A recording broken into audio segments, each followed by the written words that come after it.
In market psychology, we have something called anchoring, which think of it as an anchor on a boat. You're on the boat, you throw the anchor in the water. No matter what happens to the tide, no matter what happens to the water, the waves, the boat is going to be in the same spot no matter where you threw the anchor.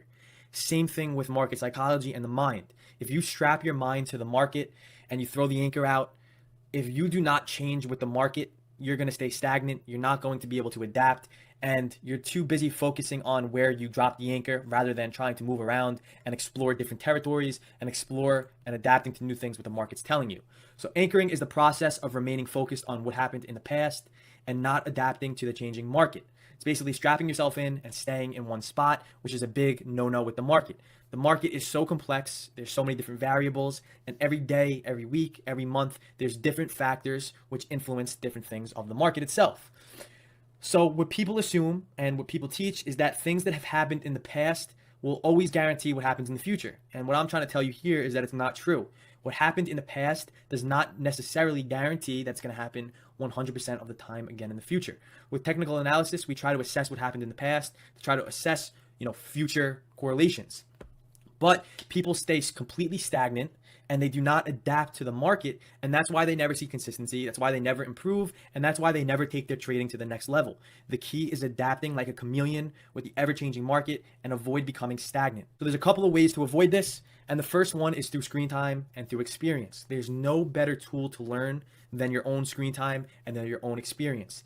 What this is going to do is it's going to make you see different things. It's going to see you see repetitive patterns, things which move the market, see things that all have confluence and common grounds with each other. Like I mentioned, nothing's going to be the same, but we're going to always see similarities and some common ground between different markets in different stages and in different cycles of, the economy.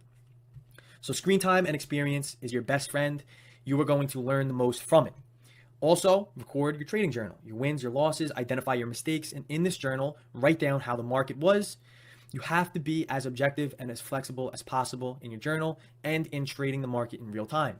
Understand that maybe you have to bend a little bit. What you learned last week or what you saw in the market last week is not going to be the same. You have to think outside of the box, think a little critically, and be objective. Don't be like a robot. Don't be, a statue in stone just sitting there waiting for the market to, tell you what to do. You have to be objective. You have to read it. You obviously need common sense, but do not be stagnant.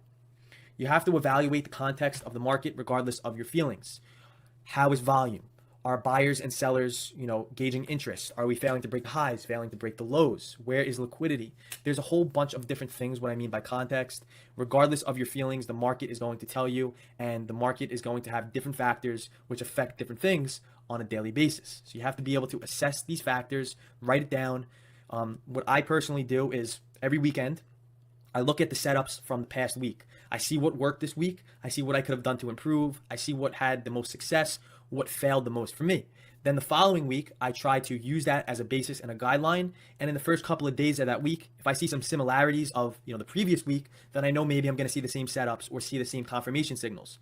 But right off the bat, if I see different things where something that might have worked last week doesn't work this week, and maybe the market is changing, maybe we're getting more choppy, we're getting lower volume, then maybe I know I have to be flexible, deviate away from what worked for me last week, and try to form and be flexible on changing my rules a little bit and changing my confirmation signals, different things like that. So do not be like a statue, be very flexible. And this last point is very, very important. You have to understand that the market is the storyteller. Every single day, it's going to tell you a different story. It's going to read you a new page, a new chapter. And us as traders, our goal is to read and comprehend what the market is telling us. We have to comprehend the new chapter of the story every day, every week, and every month.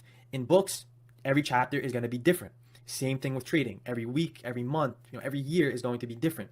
What worked back in 2000s or the early 90s with support and resistance still works to this day. It's still relevant, but it's not really advanced with technology. It's in every trading book. Every trader knows it. So the market has adapted to that. The market has understood, support and resistance and things that have worked in the past and has adapted to it as more people and more traders use those tools.